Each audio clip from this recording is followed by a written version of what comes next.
Hello guys, আজকে আমি চলে এসেছি দুর্গাপুরের ফুলঝোড়ে। এখানে এই বছর থিম হচ্ছে মাটির টানে। উফ, কত অসাধারণ একটা নাম, মানে একটা খুব সুন্দর একটা প্যান্ডেল কিন্তু এই বছর এটা তৈরি করছে। পুরোটা দেখতে পাচ্ছি না মাটি দিয়ে তৈরি, ঠিক আছে? পুরো মাটির একটা থিম হচ্ছে। বন্ধুরা, আমরা তো মাটির ঘর দেখতে এখন প্রায় বিলুপ্ত হয়ে পড়েছে, আমরা তো দেখতেই পাওয়া যায় না। বাট এই বছর এই কমিটিরা আমাদেরকে দেখাচ্ছে এমন একটা থিম মাটি নিয়ে, মাটির বাড়ি, এরকম একটা থিমে তৈরি করছে। বন্ধুরা, একটা থিমেটিক তোমাদেরকে দেখায়, চলো এটা কন্টিনিউ করো। এই বছর দুর্গাপুজোর এই থিমটা কিন্তু খুবই অসাধারণ হতে চলেছে।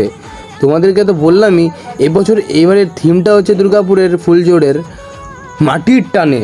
হ্যাঁ বন্ধুরা, তোমরা একদম ঠিক শুনেছো, মাটির টানে। এটা কিন্তু মাটি আর বিচালি দিয়ে তৈরি হবে একটা বড় আস্ত মাটির বাড়ি। সো বন্ধুরা, এটা দেখতে কিন্তু তোমরা অবশ্যই এসো। অ্যাড্রেসটা হচ্ছে দুর্গাপুর ফুলজোড়।